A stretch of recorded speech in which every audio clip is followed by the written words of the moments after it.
Daawwattoota keenya harka fuunee yeroo muraasaan dura dhimma gaaffiif deebii walii wajjiniin taasisaa turre maqaa baay'ee nama qabu fi darbeemmoo tajaajila yookiin tikarratti nama muuxannoo olaanaa qabu wajjiniin gaaffiif deebii gochaa turre rakkoo teknikaa haa ta'u hin beekuun mudate ammas deddeebi'ee yaaluudhaaf irran jira tarii isuma eeggataa yoo deebi'ee kan dhufu ta'ee argachaa jirra tarii mee muuziqaa kana wajjiniin sisirreeffannee walitti deebina daawwattoota keenya. Karaa harkaan dhaabanii booddeeshii nama gubaa nama haaloon baafannee nama lammiin falmannee. Sirna mayaana manaa yaadame koo yaadame chapirako yadi madinaaf dibbee sinti jikumoo namni si jikuu wayyaa afaan namaan dubbata akka tamboo fi gaayyaa baddu barbaachaan qabdu koo lammii keessi wayyaa anu lammii keessi wayyaa. Harka fuune daawwattoota keenya baay'ee nu of kolchaa isiniin jennaa rakkoo teknikaa nu mudatee fi daanee wajjiniin xiqqoo gidduutti teknikaa rakkoon godhannaan addaan baane kanaaf nu of kolchaa isiniin jenna egaa dhugaatti maree keenya gara dhumaarraa isineerra waan mootummaa amma keessa jirru kanaa sirna ammaa kana utuu koomenti gochaa jirruuti beekumsa baay'ee akka argattan daanerraa dhugaatti abdii guutuun qabaa. Keessattuu kan baay'ee naannaa ajaa'ibsiisee akkaataa inni itti sirna milinik irraa ka'ee eenyummaa mootolee darbanii tokko tokkoon namoota qomoof gosa himachuu hin dandeenye fi balbala akkasii irraa dhufee jedhamuu hin dandeenye ta'uu isaanii fi yeroo baay'ee kalleeyya'an dubbachuutti kalleeyya'an ta'uu yeroo baay'ee ofirratti ilaaltanii muummicha ministeeraa Impaayera Itoophiyaa yeroo ammaa kana yeroo baay'ee kan inni dubbatu waan isaati malee abbaan koo kanadha hin jedhu ture. Yeroo abbaan isaa dhiyeenya kana boqotanis wantoota ture hundumaa qubanii qabna. Namoonni tarii Mangistuu Hayilamaariyaam Haile Sillaasee akkuma kana immoo deemee Milinikiin warroota akka Tewoodiroos dabalatee hundumti isaanii hundeen isaanii maal akka isaan ta'anii ilaalaa turreera. Sirna kana dhagaa sirni yeroo ammaa kana nurratti faarfamaa jiru. Nurratti lafa dhiichisaa jiru sirna kanadha. Bumugas immoo baay'ee qabu dhimma kanarratti dhimma akkatti intelligensiin biyya tokkoo function godhu irratti baay'ee muuxannoo qabu. Afaan 20 ol jechuun ijoollee egaa salphaa miti. Yuunivarsiitii kamuu seenanii afaan amma kana hin horatanii. Egaan dandeettii addaati. Kuni amma danda'ametti keessa mootummaa hin beeku. Nuti garuu xiyyeeffannoon keenya kan warra kana utuu hin taane kan hafuura isaanii har'aa iddoo qabatee biyya kana biyya itti fakkeessuudhaan nuyi dandeenyu danda'aa afaan hawwii keenya dubbataa haa ta'u malee Oromoo garuu duuba deebisaa warra jiran warra kanarraa dubbannaa utuu deemnu waa'ee tufaa munaaqee abbichuu waa'ee galaan waa'ee finfinnee utuu haasofnuuti har'as taanaan saamichatu jira jedheen gaaffii dhiyeesseef kanarratti maal jetta keessumattuu saamicha gama lafa finfinnee qe'ee tufaa munaaqee abbichuu qe'ee keenya qe'ee Oromoo irratti saamichatu ta'aa jira. Saamicha akkasii kana akkamittiin ilaalta ati kan jedhuu fi keessumaa nama yeroo ammaa tikaa biyya sanaa ta'ee jiru kana Damballaash Haayile Mikaa'el hin beeku achirraa ka'ee baay'ee rakkisaadha. Waa'ee isaanii irratti kaafneetu kan itti haasaa turree saamicha lafaa naannoo sanaa attamiin ilaalta. Lafti saamamaa jira. Korraapshiniin akka hin qabu.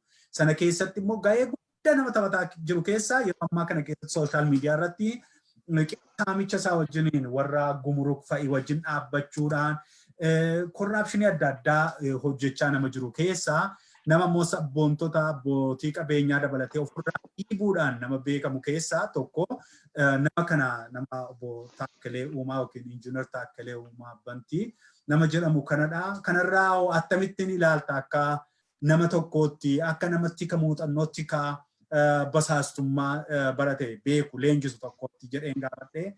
Achumarraa jalqabnu baga tolettee naa deebitee ulfaadhu baay'een si galateeffadha. Mogas mee achumarraa kaaneetu itti fufnee koomentii sana utuu dubbataa jirruuti teknooloojiin kun nu harcaaste. Hayyee gaariidha. Walumaa galatti kana xiqqoo walumatti qabeetananii irraa dubbachuu barbaada. Namni biyya ofii saamuu, namni ummata ofii saamuu, namni ummata ofii miidhuu erguun gahu karaa sin qabu erguun gahu ammaa fi garuu itti fakkaata. Maybe amma yoo wanta adda addaa wanta nama gammachiisu maallaqa hedduu saamanii waan hedduu godhuun kun yeroodhaa fi itti dhagamuu dhabuu hin mala. Garuu ummata jalaa bahuu hin danda'amu. Ummanni galaana, ummanni ijji ummataa hedduudhaan nama argaa, gurri ummataa hedduudhaan nama dhagahaa. Kanaaf warri amma ummata hatan yoo jiraatan, warri ummata saaman, biyya saaman yoo jiraatan of salphisan. Amma yeroodhaa fi waan fayyadaman itti fakkaatan malee namni ummata ofii saamu, namni ummata ofii miidhuu kisaaraa guddaarra jira. Kana beekutu irra jira. Maaliif namni suni akkamitti addunyaa kanarraa akka boqotu hin beeku. Yoom akka gadhiisu hin beeku. Yoom akka addunyaa kanarraa deemu hin beeku. Fakkeenyaaf Mallas Zeenaawii waggaa 100 akkasitti odoo yaadu guyyaan taane deemu.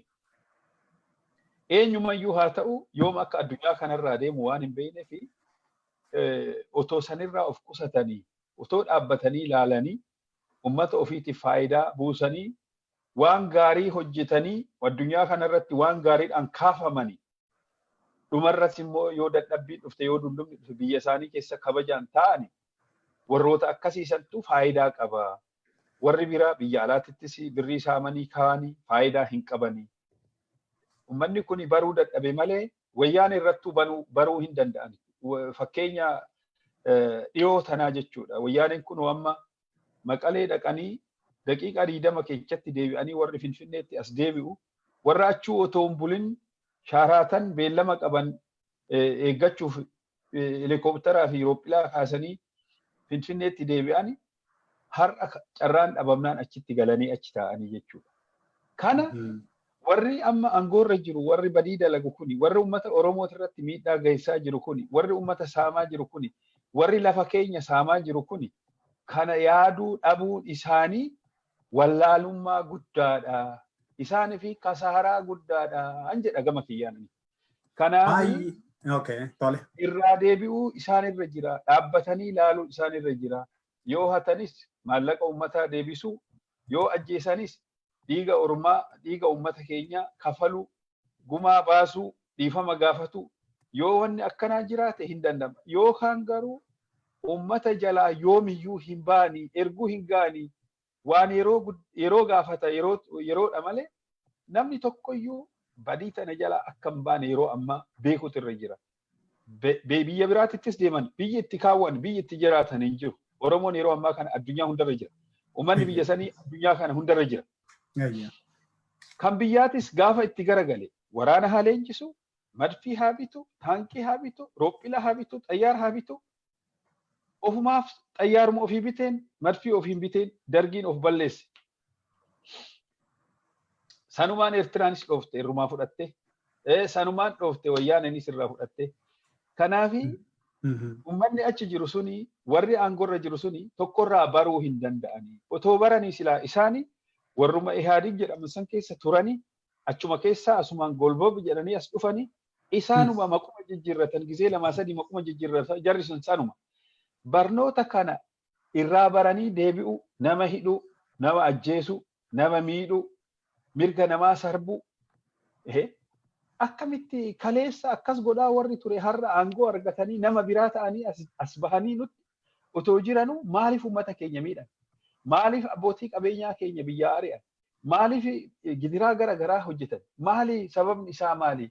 Wanta kaleessa isaan hojjetaa turan hundaanuu hin beeyna. Garuu dhiifama uummata keenyaa fi durillee achi bakka jirru san miilli keenya bakka dhaabbatisen dhaabbannee uummata keenyaaf waa godhaa turre. Amma immoo kunoo qabsoo tana keessa baanee as geenye of jijjiirre waaroo durii san ofirraa baafnee waaroo biraa godhannee waaroo jijjiiramaa godhannee dhufne jedhanii namoonni dur jara wajjin hojjechaa jiran sun as bahan tole jennee fudhan. Maalirraa akka isaan yaadan maal akka isaan godhuu barbaadan dachii tamirratti uummata kana akka bulchuu danda'an. Ani gaamee yoo umuriin na jiraatte rabbuman kadhadhaa arguufan deemaa jechuudha. Kuni xiqqoo hin ulfaata.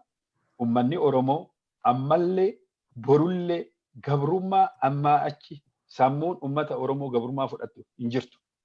Kanaafi addunyaa kanarratti Oromoon lafarraa xaragamnee lafarraa dhumna malee warri Minilik galee galma Minilik qulqulleeffatee yeroo dheeraa achitti taa'uuf yeroo dheeraa achitti dabtaraa walitti qabee ummata Oromoo cabsuuf deemu erguu akka hin geenye harka dhibban isinii mirkaneessa. Garuu itti fakkaata jarasa. Otoo irraa deebi'anii odoo akka duubatti deebi'anii amma fakkeenya tokkos si hima obboleessa keenya. Makiinaan lama yoo wal duukaa deemu gaaratti yoo ol deemu tokko yoo reediyoottaa kan jedhan san qabaate reediyoottaa san gasheeti gaara san baha. Kan reediyoottaa san hin qabne gaara san bahuu hin danda'u. Maal godhuutu irra jira? Waan wayii waan ta'eef duubatti deebi'uutu irra jira. Duubatti deebi'ee karaa dhufe saniin deemuutu irra jira. Yoo san ta'uu baate makiinaan kan duraa suni reediyoottaa waan qabuuf darbeera. Kan lammataa suni garuu darbuu waan hin dandeenyeef olterneetiifiin inni qabu maarshii duubaa gashee duubatti deebi'uudha. Ammas warroonni kun yeroo fuuldura yoo dhufassan waan gaarii nutti himanii akka gaarii nutti haasa'anii uummata keenyaaf akka qabsaa'an akka waliin qabsoofne akka waliin jirru nutti himanii amma duubatti deebi'anii immoo ummatuma Oromoo kana kaan bineessa jedhaniin kaan yayyiidha jedhaniin kaan shaneedha jedhaniin kaan maaliidha jedhaniin ummanni Oromoo tokkichuma ilmi Oromoo duunaan ilma Oromooti. Oromoon tokkichuma yoomiyyuu isaanis haa ta'u kan biraatis haa ta'u Oromooni Oromoodha. Maqaa biraatis hin qabu. Maqaa biraa nutti haa baasan malee maqaa biraa hin qabu. Ebelu akkana, ebelu akkasi, ebelu akkana, ebelu akkasi kan jedhu. Namni tokko argitee akkuma duratti waa'ee maqaa kiyyaa haasofne. Maquma duraat kanuma ofishaalii ta'ee nawaama namni isumaanan awwaadhaanis. Oromoon kunis Oromoodha. Maqaa biraatis hin qabu. Biyyi biraatis hin jirtu biyyi isaa dachuma irra jiru. Oromiyaa tana. Inni nama Oromoon kuni Tigraay dhaqee, Amaara dhaqee, biyya biraa dhaqee nama miidhee achitti mana ijaarratee nama lafarraa buqqisee hin beeku. Ummanni biraa dhufeeti mana isaa irraa fudhatee, araddaa isaa irraa fudhatee isa ammoo waardiyyaa ofii godhatee jiraachisuu barbaada. Godhame suni ta'ee jira kanaan dura.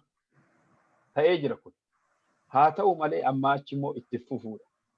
Warroonni kana itti fufiifnaa jedhanii yaala yoo jiraatan dogoggora waan ta'eef yaa jara keenya yeroon amma kan waliin mari'atanii waan gaariitti fuulatti bahan malee yeroo malaamaltummaadhaa fi abshaalummaadhaan fiigichaanii masaraatti ol seenanii uummata irratti seera tumanii miti. Waraanni kamiyyuu waraanni kunis bareecha'uu miti kan dhufe amma ijoolleen Oromoo waraana keessatti amma filatamanii ijoolleen daa'imti kuni boru hin bishaatanii hin galaafi. Har'a yoo uummata Oromoo tokko ajjeesee bulee boru hirriibni hin qabu. Boru hirriibni hin qabu illee anis Oromoodha. Oromoo ajjeesee eessan jiraadha. Abbaan kiyya Oromoodha. Haati kiyya Oromoodha. Ani kora bittinneessaa Oromoo yoon ta'e, ani har'a poolisii Oromiyaa yoon ta'e, Oromoo tokko yoon ajjeese, dhiigni Oromoo sun nagaafata. Boru eessan dhaqa. Mootummaan hin jijjiirama. Ani garuu gaafa hojiirra ari'amees ashuffeen jira. Kana hin yaada. Uummanni sun yoo kana yaade qawwee san garuma jara ajajni irraa dhufe sanitti garagashaa jecha. Kanaaf kunillee beekamuutu irra jira. walumaa galatti otoo walii gallee otoo mari'annee waan gaarii hojjennee malee akkaataa amma dhiibbaa uummata Oromoo irraan gahan kanatti uummata Oromoo ammas akka duriititti afaan qabnee akka duriititti dhiignee akka duriititti mana hidhaa jireenya isaanii mana hidhaa goonee akka duriititti akkasitti bulchinaa suni baay'ee gowwinnatiidha. Baay'ee gowwinnatiidha. Amma obsi uummanni Oromoo caafirra ga'ee jira. Waan qabuun diina isaa ofirraa cabsuudhaaf Oromoo yoomiyyuu qophiidha amma achi. Beelaa haa ta'u, waan fedhe haa ta'u, Oromoo wajjin dhaabbatee amma achi Oromoodhaaf furtuun isaa tokkummaa callaadha. Tokkummaadhaa ala wanni biraa meeshaa lolaatillee isin barbaachisu Oromoo sittiin himee obboleessa kiyya.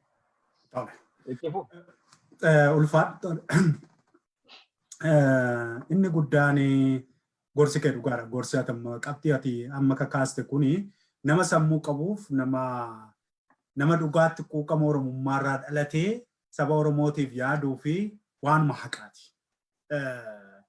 Qomoo keessaa bahee deebi'ee nyaachuun, qomoo keessaa bahee deebi'ee dhiiga xuuxuun, dantaadhaan gurguruun kun hundumtuu gaaf tokko nama gaafachiisa. Eessallee immoo naqamu akkuma ati jettee amma bara dijitaaliitii haa guutuu addunyaa irratti nama jalaan miliqee iddoon itti nagaadhaan boqotee jiraatu hin jiru. Yoo saames, yoo hates, yoo uummata miidhasi eessa dhaquus eessatti hinuma qabama. Hin qabama.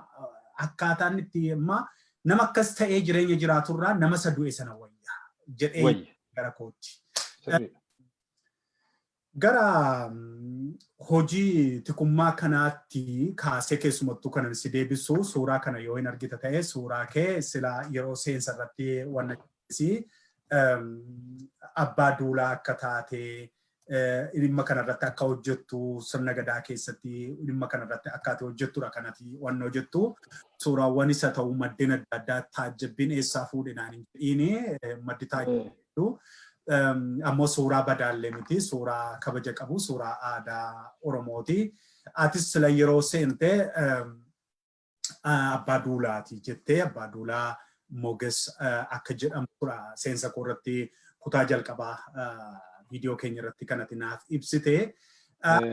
Wal qabsiisee yeroo tokko namoota abbaa qabeenyaa adda addaatti siquudhaan hojii akkasii hojjeta. Fakkeenyaaf warra akka Bogamshoo, Abbaa Ilillee, Abbaa Ilillee International Hotelii sanaafa namoota akkasii kana warra akka Abbuu Dinquu Dayyaasfaa kana namoota akkasii wajjin hojjeta. Darbee immoo mootummaadhaan wajjiniinis warroota biyya bulchan sanaa wajjiniinis keessumattuu immoo erga gooftoliinsaa warri Maqaleetti deeman dur isaantu leenjisee isaantu biyya adda addaatti akka tikaatti itti gargaaramaa ture.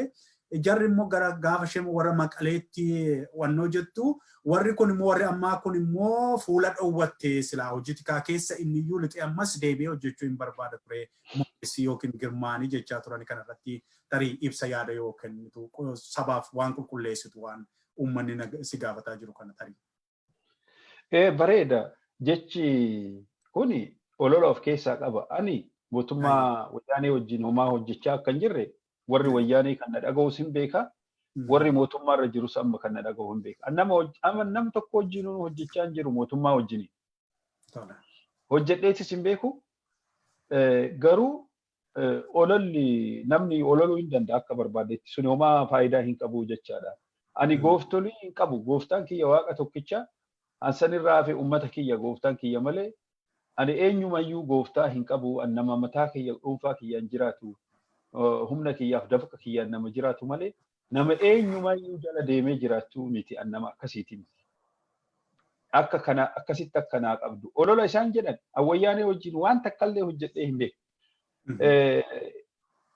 Dubbii takka silaa amma dheertuudha kaasuun barbaadu inerjii irratti kaampanii Jarmanii wajjiniin oomisha ibsaadhaa qilleensarraan oomishisa jedhee ittiin achi deddeebi'aa ture.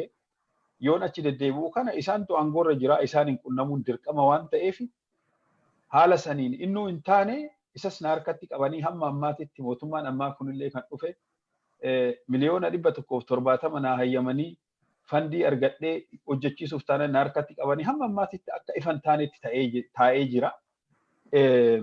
Kasanii ala ani mootummaa wajjiniin waa'ee basaasummaa waa'ee namni jedhu kana qubarraan qabu tokkollee ani waan badaa hojjedheesi yaaleetumaa hin beeku siin jedha. Akkuman duratti siin jedhe xiqquma ishii waa'ee mootummaa kana irratti yaade utoon gargaaree beekuma qabuun utoon gargaaree jedhee fedhiin na keessatti sanuu nama biraa hin dabarre na keessatti kan mul'ate mootummaa amma jiru kana natti fakkaatee ture jesti namoota muuxannoo qaban yoo ofitti qabanii wal gargaaruu hin danda'ama ummata keenya tajaajiluu hin dandeenya kan jedhu xiqquma ishii kana yaadee ture amma malee santan duraa suni ishii ololaanii gooftoliin kiyya maqaleettis hin galle gooftolii maqalee keessa isin qabu hin qabaadhus garuma fuulduraatifu gooftan kiyya waaqayyo tokkicha malee eenyumaa miti. Okay, baay'ee gaariidha. Egaa akka kootti kanan dhiyeessu ani waama namoonni si gaafatan ati immoo akkasuma waan deebii irratti laattu gochuudha. Keessumaa waan akka foolleen ajajaa, maaliin ajajaa, ani abbaa duulaatii jedhee ofaa dhiyeessu malee foolleen dhumti sun iyyuu isa hin barbaaddi warra kaleessa nu ajjeesaa turan duukaa hojjetaa ture.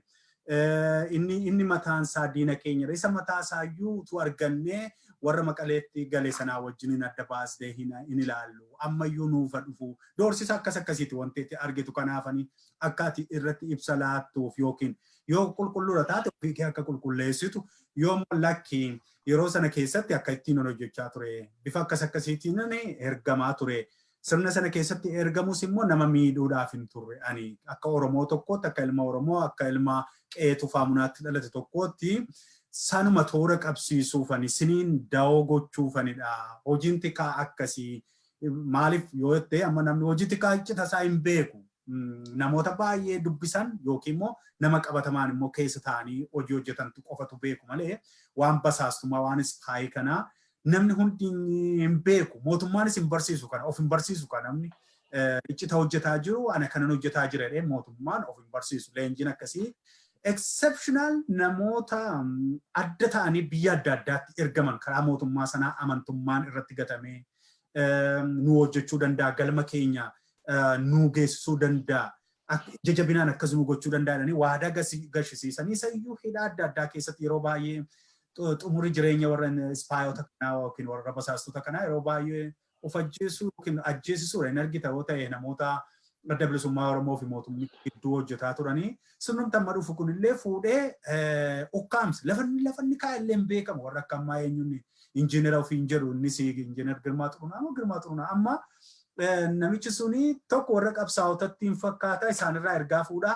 warra mootummaa wayyaanee harkaa ergaa fuudhaa walitti fidaa warra sanan qabsiisaa warra sanan rukuchiisaa warra sanan ooshaa akkaataa akkasiitu godhu booda irratti innumti ammaa kun iyyuu immoo fuudhee awwaalee gara Bishooftuu kana mana hidhaa keessa dokkorrootee bifa isaa namummaa isaa geeddaree isayyuu miti jedhu warri lubbuun jira warri jedhan jiru ajjeesaniiru balleessaniiru warri jedhanis jiru warri lubbuun jira jedhan ammaayyuu gogaansaa iyyuu hin jiru dhala namaan fakkaatu waan kan biraa fakkaateera jedhu yeroo sana namichi nama maallaqaa siisti karraa saamee aartistoota kana maaloo kana walitti qabe waan hedduu nama gochaa ture dhagaa mootummaa wayyaanee keessatti. Kanaaf akka kanatti nama shakku Adaaneen kaleessa yoo akkas ta'e dhuguma biyya Israa'el keessa deemee tika wayyaanee irraa fudhataa ture ta'e leenjii biyyoota adda addaa deemee fudhataa ture ta'e imbaasotatti siqee maalitti siqee hojii kana hojjetaa jira yoo ta'e of akka qulqulleessuuf carraama argame kanatti sababiin isaa dargaggoonni biyyaa garmalee nama hubachuu danda'u waan itti himameen tarkaanfii biraa fudhachuu danda'u kanaaf waan tokko dhimma kanarratti tuutarii waan qulqullaa'u tokko waan qabatamaa tokko utuu gamanumaan daawwattoota keenyatti hin ta'e jedheetanii viidiyoon kun karaa kamiin iyyuu dhaloota hundumaa bira hin ga'a waan ta'eef. Gaariidha bari yaaleen ture ammallee irra deebi'een siimuu barbaada an jireenya kiyya keessatti ummata kiyyaa quuqamu ummata kiyyaa of dura ummata kiyyaa waan gaarii godhu waan gaarii hawwuudha ala nam tokkollee diinuma ummata Oromooti irrattillee waan badaa yaadee hin beeku. Waan isaan jedhan kanas ani godhee hin beeku.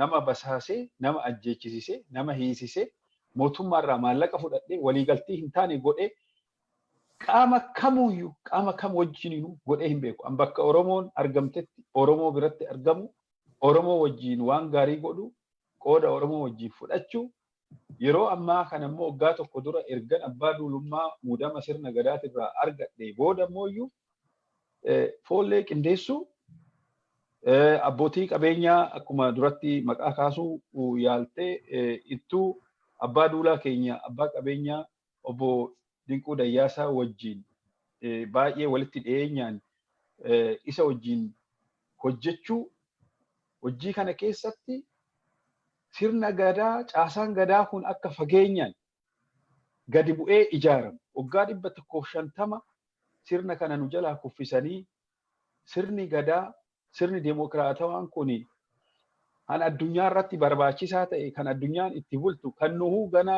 dimokiraasii jennee hawwaa jirru kun odoo nu harka jiru maaliif rakkannaa sirna gadaa kan bara 16ffaa irraa jalqabee akka nuhi ittiin fayyadamne nu godhan kun har'a ammoo Oromoon of beekee baratee sirna gadaa kana deeffachuun nurra jira. Caasaa kana qabxiidhanii hamma gadiititti ijaarrannee sirni kanaan buluun nurra jira kan jedhurraa kan ka'e ani ittuu dhiyeenyaan obbo Dinquu Dayyaasaa abbaa duulaa Dinquu Dayyaasaa waliin foollee naannoo Finfinneetitti aanaa 10 keessatti gara foollee 40,000 kan ta'u kan leenjii gahaa fudhatan kan hubannoo gahaa fudhatan kan sabboonummaadhaan beekaman ijoollee hojjetanii bulan ogeessa fayyaa daldalaa hojjetaa mana baankii hojjetaa mootummaa waajjira garaa garaa keessa hojjetan ijoollee yuunivarsiitii keessa baran ijoollee Oromoo kan ija qaban kan sammuun isaanii hojjetu qubee jenereeshinii kan ta'an kan yaadni isaanii ifaa fi bilisa ta'e ijoollee akkana walitti qindeessuudhaan gara 40,000 kan ta'u sadarkaadhaan abbaa duulaa 100 biyya keessatti biyya alaatittis akkasumatti ijaarree waan gara faayinaansiitiin nu barbaachisu abbaan qabeenyaa obbo Dinquu Dayyaasaa ijoollee isaatirraa maatii isaatirraa dirjitii isaatirraa na hanqate har'a kanaaf odoon jedhin ummata Oromoodhaaf kallattiidhaaf waan barbaachisu baasee akkasitti kunoo horaa sadii Finfinneedhaa waggaa 150tti odaa shananuu odaa bilisee odaa bultoom odaa nabee odaa bulluqqee odaa roobaa Finfinnee magaala keessatti dhaabbannee miliyoonni 12 argamee addunyaan miidiyaan haala hordofuun horaa harsadii Finfinneedhaa ayyaaneffannee kabajaan namni tokkichi odoo akka irreecha yeroo darbee namni 800 nu jalaa hin du'in namni tokkollee odoo miilli hin miliqin haala qindoomina ta'een injifannoo guddaadhaan ayyaana sanii ayyaaneffannee kan addunyaan beekuu jechaadha. Itti fufu. Egaa ittiin sufufsiisa maaliif wanta poointii bareedaatti moges baay'ee natti tole jechuun wantoota gaafaati waa'ee istiraakcharii caasaa sirna gadaa keenyatti gaafa dhuftu xiqqoon natti baay'een jaalladha wanta sanaa akka irraa dubbattuun barbaada. Addumaan tarii foolleewwan amma jiran kana gidduutti amma gaa foollee 40,000 oltu jiru. Wanti jedhu kuni anis maddan qaba. Madda isaas hedduu isaas irraan argadhe taankiyu. Ijaarsi sun hamma gadi bu'ee qofa hamma biyya alaattis akka inni ijaaramee fi ijaaramaa jiru quba argadheera. Keessumattuu warra biyya sana keessaa namoota saamicha godhanii wal qabatee hammamitti akka isaan sin qabaa turanii akkasiin ijaaramtanii naannoo keessumattuu giddugala magaalaa guddittii Oromiyaa naannoo sanatti humni dinagdeetiin foolleen kun jajjabaattee qeerroon kun dargaggoonni kun jajjabaattee jireenyaanis of dandeessee afaan ishee kabajjee maatii ishee kabajjee dachee ishee saba ishee kabajjuu kanarratti tattaaffiin suni tattaaffii baay'ee na ajaa'ibsiiseera keessumattuu namni ati sila maqaa dhooftee obbo Dinquu Dayyaasii tattaaffii isaan garraamummaadhaan gadi jedhanii namoota kana qabeenya isaanii harcaasanii ijoollee kana guddisan ajaa'ibsiifataadha. Ani yeroo darbes viidiyoo wal koo darban keessatti kana tuttuqeera. Kanarraa kan ka'e illee mootummaan sun immoo argitee amma kaampaanota isaa cuccubsiisutti akka inni ga'ee wantoota kana irra caalaa isaa sinumarraan argadhe maddeewwan kana. Mee foolleewwan kana wajjiniin maal hojjechuu barbaada gara fuulduraatti akkamitti muuxannoowwan kana jabeessitee ijoollee kanaaf leenjii kennu irratti karoora attamii qabda. Yoommoo dhuguma leenjiiwwan ciccimaa kana hin kennitaaf ta'e immoo foolleen si amananii hammam wantoota ati muuxannoowwan dura qabdu kanaa wal qabatee hammam si amananii si duukaa tarkaanfatu hojii foollee hojii sirna gadaa gaabeetta hojii nageenyaati hojii shira waan kan biraa qabu miti hojii nagaati hojii qawwee walitti dhukaasutu hin taane hojii wal ijaaru saba ofii ijaaru waan adda addaati gaaf na caalaa beekta ta'uu mala so kanarratti mee akkamittiin hojjetta Adaan? Foollee addatti baafnee dubbachuu dura waa'ee gadaa kanarraa jalqabee waanan jedhu tokkotu jira. Gadaan sirna bulmaatati Oromoo sirna gadaa keessatti gadaan kun erga bara 16ffaa irraa jalqabee dhaabbatee asi egaa yeroo ammaa kana keessa gadaa kana haaromsiisuu fi tajaajila gara garaa godhaa turre Abbaa Duulaa Dinquu Dayyaasaa wajjinii fi namoota biroo hayyuulee biroo kan wajjin hojjetan wajjin hin taane jechaadha. Kanarratti barana erga gadaa melbaa gadaa hangafa ta'e kana gadaa melbaatirraa gara gadaa birmajiitirraa gara melbaatitti gadaan erga jijjiiramtee asi abbaan gadaa Bayyana Sanbatoo jechuun gadaa birmajiirraa abbaa gadaa goobanaa hoolaa gadaa melbaatti miseensa gadaa melbaatitti baalli isaanii dabarsanii alangee wal jijjiiranii erga hojii jalqabnee asi egaa waggaa 8 baalli walirraa fuudhuu waan jiruuf sirna gadaa kana keessatti muudama sirna gadaa kana keessatti abbaa duulaa abbaa qabeenyaa jaalatamaa fi kabajamaa Abbaa Duulaa Dinquu Dayyaasaa sirna kana namoota biraa namoota wajjinii hojjennu warroota abbaa qabeenyaatii fi warroota hayyuulee walitti qabnee soodarii irratti gara 6,000 walitti qabnee walgahii godhannee walgahii saran irratti gadaa haaromsiisuu fi karoorfannee karoora keenya kanallee mootummaatti himnee mari'achiifnee lakkoofsa akka gadi qabdanii maa nama kana hunda fiddanii yoo dandeessan gara 2,000tti gad deebisaadha nuun jedhanii qophii hunda xumurree guyyaa takka waggaa nu hafu akka godhuu hin dandeenye akka walgahii san godhachuu hin dandeenye nuu himanii poolisiin akka naannoo san to'atuu fi hidhatanii akka namni akka walgahii sanii hin hirmaanne godhanii maalirraa kan ka'e jennaan ajajni kun kan dhufe bulchiisa Shawaa Bahaarraayii jedhanii akka mootummaa Oromiyaa irraa kun ajajni kun dhufe jedhanii nu jalaa fashaleessanii nurraa ugguranii san odoon godhatiin hafnee jechaadha.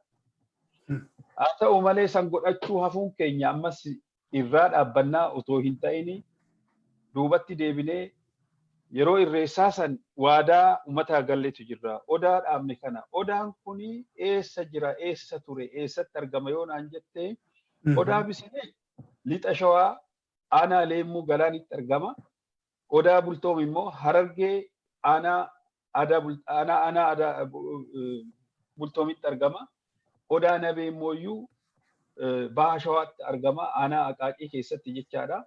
Odaa Bulluqqee immoo Wallaggaa Horroo Guduruutti argama jechaadha. Aanaa Horroo Guduruutti. Roobaleen immoo Baalee aanaa Ginniirii keessatti argama jechaadha. Odaawwan kana Finfinneetti yoo dhaabbannu akka sirna gadaa kana itti fufnee caasaa kana diriirsinee akka duriititti akka duudhaa Oromootii fi akka uumaa keenyatitti akka deebi'u godhuuf sila. Kanaaf abbootiin amantaa, abbootiin duulaa, hayyuuleen, beekomtiin, keessummoonni fi jaarsoliin biyyaa bakka jiranitti warroonni amantaadhaa bakka jiranitti odaa shanan kana magaala Finfinnee keessatti deebifnee kan waggaa 150 dura buqqa'ee obbo Dinquu wajjiniin deebifnee dhaabne jechaadha abbootii gadaa wajjin walii galle. Egaa isa dhaabnee hin dhiifne amma sirna kana dhugoomsinee ijaaruuf karoora isaa qabannee sirna gadaa kana keessatti paartilee gadaa shanan akka gosaatitti kan taa'antu jira. Isaanis tuulama jira, birmajii jira, michillee jira, doolloo jira, malba jira, roobalee jira. Kuni akka tuulamaatitti jechaadha. Akka immoo arsiititti birmajii jira, bultoomi jira, horata jira, bara jira, roobalee jira. Akka gujiititti immoo mudana jira, hichillee jira, dalla jira, harmoofa jira, roobalee jira jechaadha.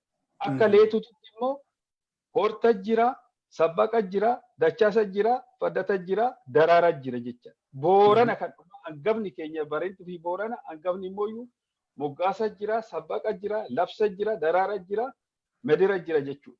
Egaa damee qaban immoo dameen kun immoo dameen gadaa shananii kuni siqqoo andoo leettuu fi hambeessa raayyaa fi azaboo kana isaan kan immoo saboo fi gora maccaa fi tuulama jechuudha. Shanan kun damee shanan kun. Damee shanan kunis gadaa shanan qaba. Gadaa shanan kunis akkuma ibsuu yaale roobalee jira, duulloo jira, birmajii jira, michillee jira, malbatu jira jechaadha. Isaanis immoo bokkuu shanan qaban jechaadha. Bokkuu shanan kun immoo kallacha jira, daaka jira, biifa jira, rooba jira, hora jira. Egaa jara kana shanan jechaadha. Amma kuni caasaan kun akkanatti walitti ijaaramee dhufe Gadamoojjirraa hamma yuuba lammaffaatitti sirni kun walitti qabatamee deemaa jechaadha. Egaa hunduu achi keessatti egaa foolleen kan jiru. Foolleenii dirqamni isaa biyya eeguu, abbootii gadaa eeguu, hayyuulee eeguu, yoo duulli dhufe duulu, yoo duulli hin jirre immoo mishooma hojjechuudha. Foolleen biyya guddisuudha, biyya eeguudha jechuudha. Foolleen gara foolleetitti hoggaa deemu. Egaa foollee callaa miti, qondaala jira, yuuba jira, Gadamoojji jira. Amataan gaa hoggaa duwwaarraa haga hoggaa 8tti akkasumatti itti aanee hamma yuuba lammaffaatitti sadarkaadhaan jira jechaadha. Egaa kana haala qindoomeen aanaatti Oromiyaa keessatti kutaa-kutaadhaan qindeessinee almost amma akkuma duratti lakkoofsa isaa si hime kan 40,000 ta'u kana waraqaa eenyummaa baafnee fi ijoolleen tuni sammuu bilisaan akka waa sadii irratti xiyyeeffatan. Tokko sirna gadaa kana dagaagsuu fi daraarsuu irratti. Sirna dimokiraatawaa, sirna bulchiisaa, sirna barbaachisaa ta'e kana akka dhugaadhaan itti buluu dandeenyu irratti hojjechuu. Kan lammataa akka foolleetitti mishoomsuu, barachuu, beekuu kan itti aanuuf immoo qondaalummaaf of qopheessuu jechuudha. Kan sadaffaa immoo hegeree Oromoodha. Oromoo namni jedhamu, Oromoo sabni jedhamu hundi isaatu hegeree ofii akka ofii isaatii murteeffatu irratti hojjechuudha. Kan afraffaa immoo hiyyummaa ollaanuu ta'ee, hiyyummaa silmiinuu ta'ee odoo qabnuu qabeenya dhabnee, odoo lafa jiituu Oromiyaa jiituu badhaatuu odoo qabnu hiyyoomanne yoo namni nyaatee diddiguun immoo teenyee harka dhahaa yookaan boohaa yookaan hidhamnee mana hidhaatitti rakkachaa kan jirru kana kuni akka sirni kun lammata nutti hin deebine hiyyummaa cabsuu kan jedhu kaayyoon.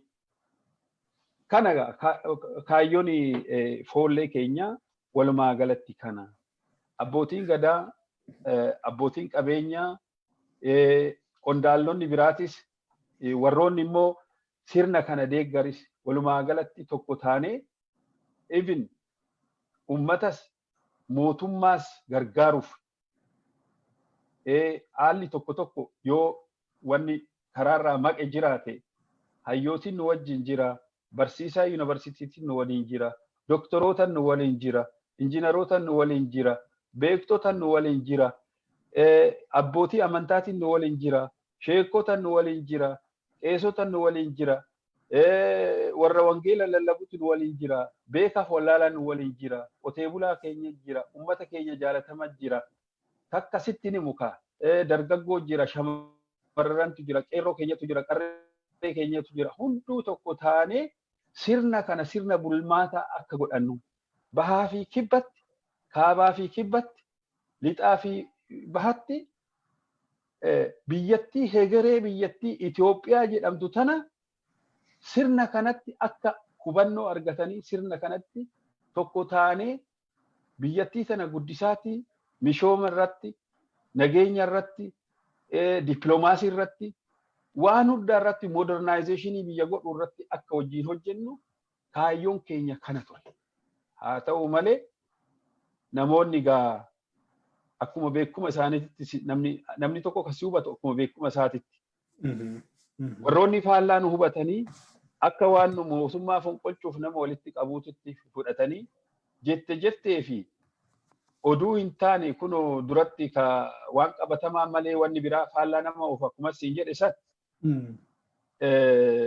haala gara garaatiin dhiibbaan akka godhamu godhamee wanni kuni kan biyyaafillee kan mootummaafillee waan gaarii waan bareeda ta'uu akka hin taane godhanii ammas gaa abdiin kunnu mootummaanis akka deebi'ee nu hubatu akka haala qindoomina qabuu fi haala naamusa qabuun haala ifa ta'e haala tiraanspaaraantii qabuun hojiin kun akka itti fufu hawwii qabna. Egaa hamma itti mulqoofnu immoo gara fuulduraatti deemnee ilaallaa jechuudha haalli jiru kana.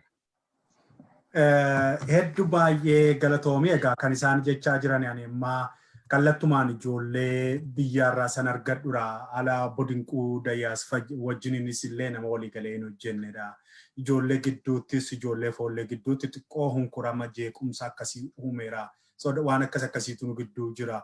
Waan jedhantu ijoollee biyyaarraatii dhaamsii waan dhufuufan kana akkaati clarify akkati qulqulleessituun barbaadeen istiraakcharii atamma keessa suni dhugaatti waan Oromoo miidhutu hin taane waan Oromoo gargaaru yoo danda'ame akkuma tu'ette sirna mootummaa amma biyya bulchu kanayyuu kan utubu malee kan balleessu natti hin fakkaatu haalli isin itti qabattanii hojii ijaarsaa foollee hojjetaa turtan kuni akkani quba qabuttis yoo ta'e lakkoofsichi isaa oliyyuuti ijoolleen walii isaanii akka isaan leenjisaa jiranii fi darbaan dabarsa caasichi miliyoona hedduutti akka guddate qeerroo guutummaa Oromiyaa keessa jiru akkaataan itti walitti ijaaruttidha seetaappiin sun kan inni toora qabatee wannoo jedhee akkuma ta'etti kaayyoon isaanii jalqabaa ijoolleen kana qeebbaa isaatti maaliif beelaa maaliif hojii dhabaa san kana hojii uummatee hojii gargaaru dargaggoota kana qabbaneessuu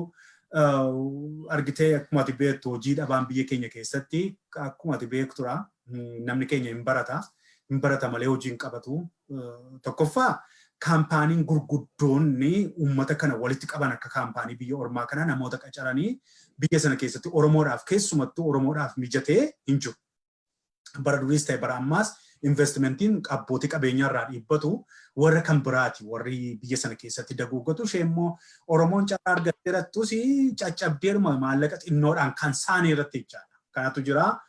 Mee haala biyya alaa irratti daddagaagsuu irratti abbaa duulaa biyya alaa kana keessa dagaaguu neetwoorkii kana alaa keessatti ijaartanii hojjechuu irratti jabina akkamii qabdu kan jedhuu fi irri caalaan immoo ati amma biyya Jarmanii jirta. Haalli ati itti biyyatti deebitee hojjettutu jira moo biyyuma alaa keessatti jajjabeessitanii warrootas fakkaatanii wajjiniin wal ijaartanii hojii kana fuula duratti deemsistu? Ani bakkuma hunda bakkuman jiraadhutti biyya alaatis haa ta'u biyya keessattis hojjechuu fi amma achi yeroo kiyya kanaaf ta'e uummata Oromooti waan gaarii godhuuf uummata Oromoo uummata jenereeshinii ammaa qubee kuni irra guddaa uummanni Oromoo kun har'a as gahee jira bahaaf bahii rakkoo meeqa keessa gahee as gahee amma duubatti deebi'u waan hin jirree fi asumaan kanan akka yaadaatitti illee akka gorsaatitti illee akka ergaatti illee wannoo jedhu namni hunduu amma achi uummata Oromoo kana karaa qabsiisee laga dhufe kana garba kana nu ceesisu garba kana ceesifne akka gadaan itti aantu gaarii ta'u yoo kunillee ta'uu baate gadaan itti aantu akka gaarii ta'ee uummanni keenya otoo hin beelayin otoo hin hidhamin otoo biyya isaati irratti hin dararamin akka jiraatu godhuudhaaf waan barbaachisaa ta'e hunda diriirsuudhaaf hojjechuudhaaf biyya alaatittis biyya keessattis eessumattuu addunyaa kanarratti uummata Oromootaaf waan gaarii godhe warra baqatee biyya alaa jirus warra biyya keessa jirus dargaggoo hojii dhabee rakkachaa jirus warroota dulloomanii dullumaanis dhibeedhaanis hiyyummaadhaanis waan gara garaatiin rakkachaa jiran hundu uummanni wajjiniin dhaabbatee akka wal gargaaruu danda'u. Yoo wal gargaaran yoo wajjin dhaabbatan rakkoo hundaa akka cabsuu fi akka bira darbuu danda'an uummanni keenya hubannoo akka argatu kana wal hubachiifne dhugoomsuu fi hojiitti jijjiiruutu nurra jira kan jedhu yaadan qaba. Kana uummanni hunduu akka godhuu danda'u yaada haarawa yeroo darbee yoon ani qeerroo wajjin haasa'u akka sooftuweerii haarawa fe'aadha sammuu keessan keessatti kan durii isaan baasaati abdeetii of godhaa. Abdeetii of gootanii wanni nu goonu hundu kan addunyaa irratti fudhatama qabu kan waanuma hundaanuu namoota waan warra gaarii hojjetu wajjin warra modernii ta'ee deemu wajjin deemuu danda'u. Yaadni keenya akka duubatti hafaa hin taane yaadni keenya yaada walqixxummaa saboota biraa qabu kan irrallee caalaa qabu yaada advaansii ta'e finnee yaada kana ammoo hojiitti akka jijjiiruu dandeenyu jedhee tananii qeerroo gorsaa fi barsiisaa ture. Ammallee carraan argadhe kanaani namni hunduu haala kana hubatee uummanni Oromoo haa ta'u eenyummoo haa ta'u namni biyyattii sanii. Gara dhaamsaatti utuun dhufiin dura Adane dhaamsa daqiiqaa tokko siin kennaa almost si bira xumuraarras waan geenyee fi waliigalatti haala ijoollee ijaaru kana keessatti egaa hin beekta. Haala ijaarsummaa egaa akkuma sitti hime biyyarratti haala qindoomina ta'een haala babbareedaadhaan amma ololli yoo namni tokko waan gaarii hojjete ololli akka jiraatu nu hubachiisaa jirta. Kanaafi olola dhiifnetti nu hojuma hojjennaa jechaadha. Olola hin dhageenya. Ololli immoo si jabeessa jechaadha. Xiiqii waan seentuufi hojii san akka sirriitti itti fuftee hojjettu si godha jechaadha. Ani foollee jiraanii qeerroo jiran ijoollee jiran hunda wajjinuu waliigaltii gaariin qaba. Ijoolleen na kabajanii anillee ijoollee tana nan kabaja. Ani wannin isaan hidhachiisuu fi deemu muuxannoon qabuu fi biyya san akka guddisan biyya saniif akka humna ta'an ofiif akka humna of danda'anii of jiraachan namni tokko akkamitti akka hiyyummaa jalaa bahu akkamitti akka of danda'ee jiraatu yoo namni tokko of danda'ee jiraate rakkoo biraatitti hin bu'u mootummaadhaanis waliin lolu ollaadhaanis waliin lolu namaanillee waliin lolu jireenya ofiitiin wal lola jechaadha. Kanaafi haala kanaananii qeerroo hubachiisaa barsiisaa jira isaanillee baay'ee na hubatanii jiranii. Warri immoo kanatti inaafee waan kana immoo karaa biraatitti qabu akka barbaadanitti odeessuu hin danda'anii sun dhimma kiyyas miti dhimma warra wajjin hojjechuunis miti jechaadha. Haa ta'u malee yeroo ammaa kana 40,000 kan ta'u naannoo Finfinneetitti qindeessinee haala qindaa'aa ta'een eenyummaan isaanii kan beekamu sabboonummaan isaanii waan hundaan harka dhibba kan itti amanamu ijoolleen akkasitti qindaa'anii irratti hojjechaa jiranii jechaadha. Waan hundaanuu.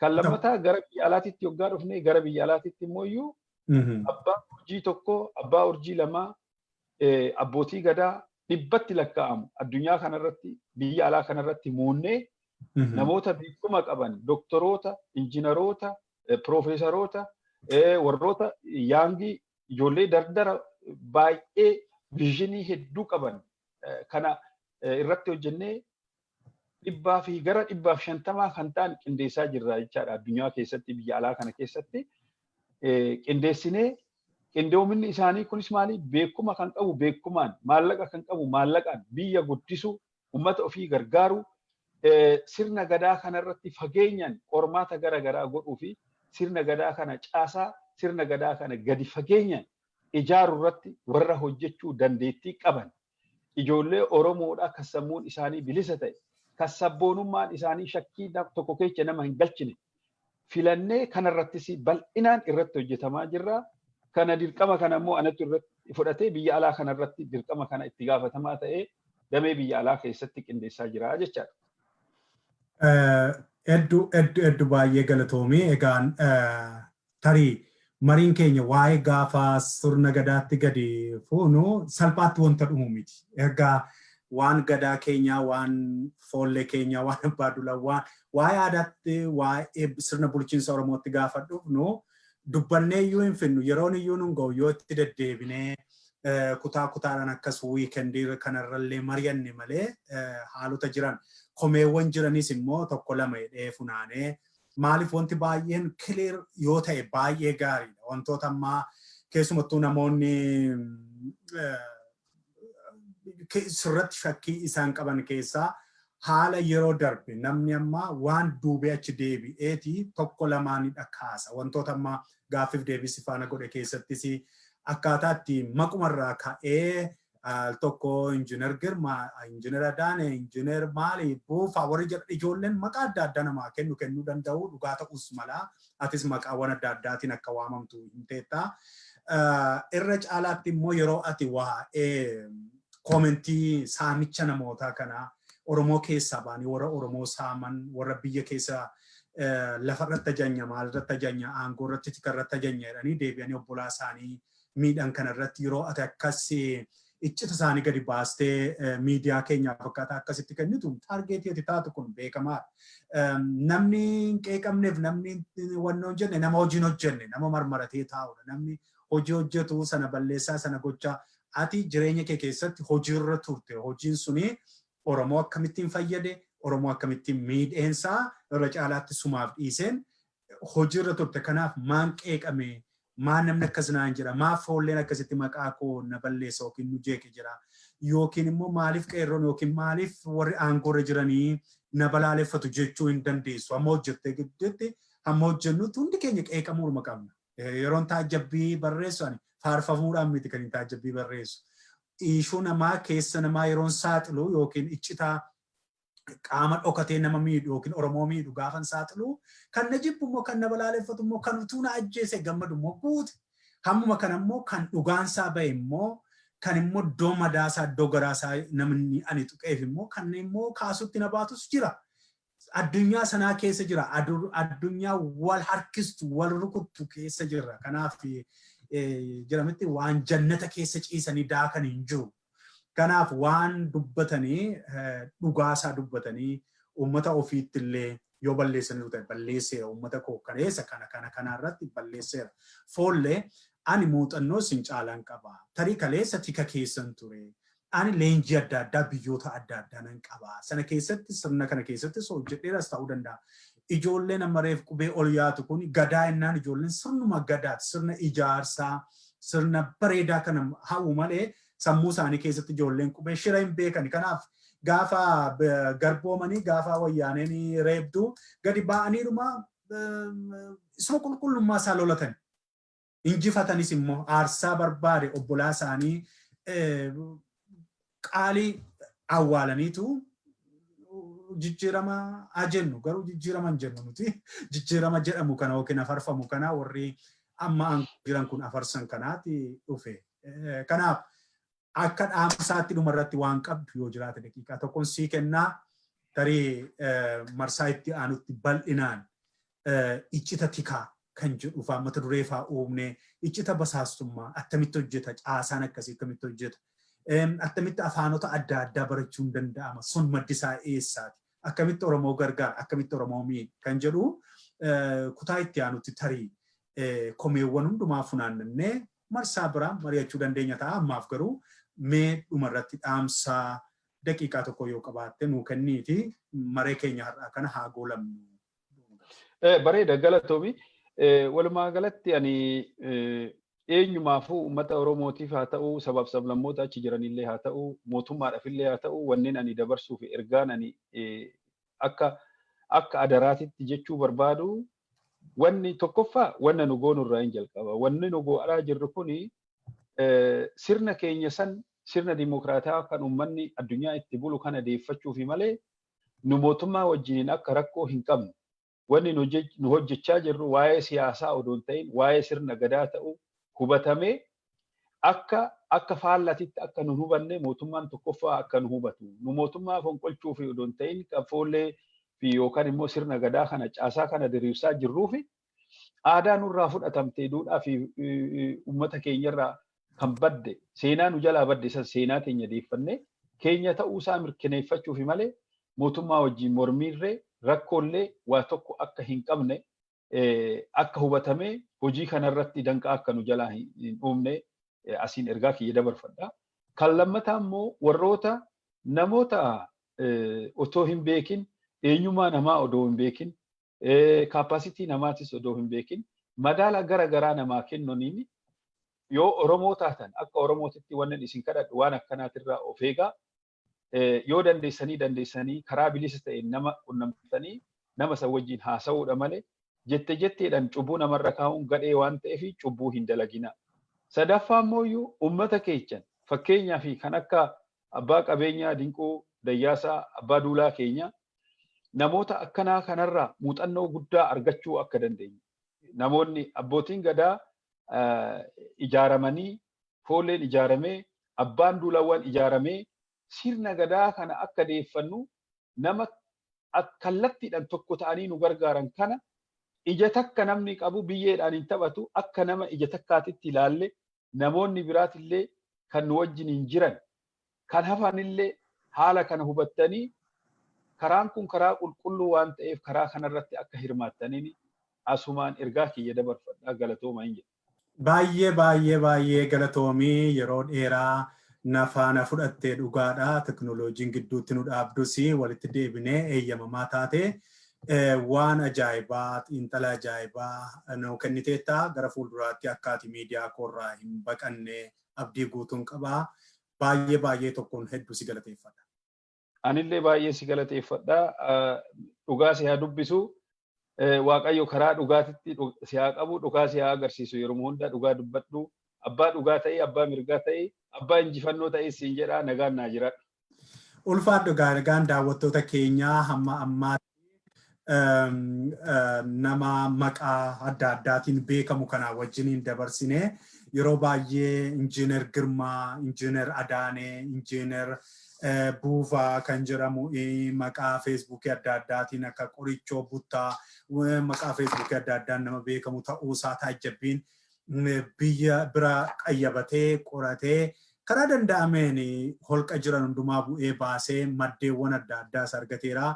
Yaadattu yoo taatanii muuxannoowwan yeroo darbe miidiyaawwan adda addaa hojjedhu keessatti keessumattuu saamicha naannoo lafa Finfinnee ilaalchisee wantoota jiran keessatti namni isin argitan kuni odeeffannoo guddaa naa kenne namni Moges jedhamu kuni muuxannoo adda addaa immoo qaba gaa akkuma beektanii afaanota 20 ol jechuun salphaa miti sirna Wayane keessatti afaanota amma kana baranii biyya sana keessatti akkaataa keessumattuu Israa'el keessatti kan ergamanii bara durii keessa bara Wayane keessatti namoota baay'ee amanamoo ta'uu irraa kan ka'edha. Leenjii akkasii Oromoo keessa tarii nama muraasatu qaba ta'uu danda'a. Leenjii basaastummaa akkasii kana egaa isaa wajjin kan haasaa goonee I hope haasaa keenyatti guddaa akka gammaddan waarraa akka barattan namoota kanaan duraa abalu basaas ture jennee baqannu miidiyaatti finnee miidiyaadhaan isin haasofsiisuun keenya itti fufaa namoota dandeettii adda addaa qaban iccita adda addaa iccita mootummaa beekan mootummaa keessa hojjetaa turanii qixa danda'amaa ta'eenii taajjabbiidhaan karaa danda'ameen yookiin booksii isaanii foljuu beektuuti foljuun jedhamti yeroo baay'ee karaa adda addaatiinis teknooloojii gargaaramuudhaan finnee akkuma kana isinii dhiyeessinee isin hubachiifna eenyummaa namaa barumsa irraa barachuu qabdanis isin barsiifna. Hojiin ODM egaa waliigalatti kanadha gara fuulduraatti wantoota tarii miidiyaa biraa irratti arguu hawwitan garuu arguu dadhabdanii kana booda miidiyaa koorratti arguu jalqabdu jechuudha. Kanaaf muuxannoo warri qabdan warreen sirna mootummaa Wayane keessattis ta'e isa ammaa keessatti hojii adda addaa sadarkaa adda addaa irratti hojjechaa turtanii nu dubbisaa walii wajjiniin muuxannoo keessan sabaaf qooddu hin baqatiinaa kunoo nama kana kan hin jajuufanii hin sodaanne gaafanii odeeffannoowwan adda addaa waan naannoo Finfinnee jiru akkaataatti danqaawwan jiru tokko tokko gaafanii gaafadhu hin sodaanne bayeetu ibsaa ture dhoksaattis mul'inattis ibsaa ture ani immoo san argadhu kana calaleetan waan sabaaf ta'u baasaan tureera. I hope waan biyya keessa jiru ilaalchisee dararaa abbootii qabeenyaa ragaa ture saamichaan lafa Finfinnee kana warra kantiibaa kana ilaalchisee wantoota baay'ee maddi keenya warrootuma qe'ee sana beekan irraa yookiin keessa jira beekan irraa akkasii ulfaadhaa baay'ee galatoomaa ammas walitti deebinaa keessummaa kanas yeroo biraa gaaffii isin qabdanii yoo gaaffii qabdu ta'e gaaffii keessan naa tarreessitu gaaffii keessan toora galcheen isinii gaafadhaa nama kanas ta'e nama kan biraa yoo namoota miidiyaatti ODM'tti as dhufanii dubbatan barbaaddanii an yeroo hundumaa isiniif qophaa'aadha. YouTube chaanaalii ODM Tube jedhu dhaqaatii subscribe godhaa odeeffannoo iccita guddaa biyya sana keessatti intelligensii biyya sana keessa deemaa jiru. Wantoota akkaataa itti mootummaan sun biyya alaatti caasaa diriirsee hojjetaa jiru. Akkaataa itti immoo ajjeechaan hamaan ilmaan keenya irra ga'aa ture. Namoota achi keessatti qooda olaanaa taphataa turan, namoota meeshaa ta'anii ilmaan keenya daguugaa ficcisiisaa turan. Eenyu akka isaan ta'anii kana booda ODM tokkoon gadi yaasa, urgufee gadi yaasaa. Umurii nu haa kennu Waaqayyoo, dhugaa nu haa dubbachiisu Waaqayyoo, nu haa gargaaru Waaqayyoo, dafqi dhiigni saba keenyaa lammii keenyaa bakkeetti hin hafu, warra saamanis warra uummata keenya wannoota adda addaatiin maqaa waan adda addaa dawoo godhachuudhaan miidhanis hin saaxillaa. Saaxiluun itti fufaa, urgufuun itti fufaa, barachuun itti fufaa. Ulfaadhaa turtii guyyaa sanbata duraa walii wajjin goone kana keessatti waa guddaa akka barree abdiin qabaa. Walitti deebinaa. Nagaatti qophiin ODM immoo itti fufaa.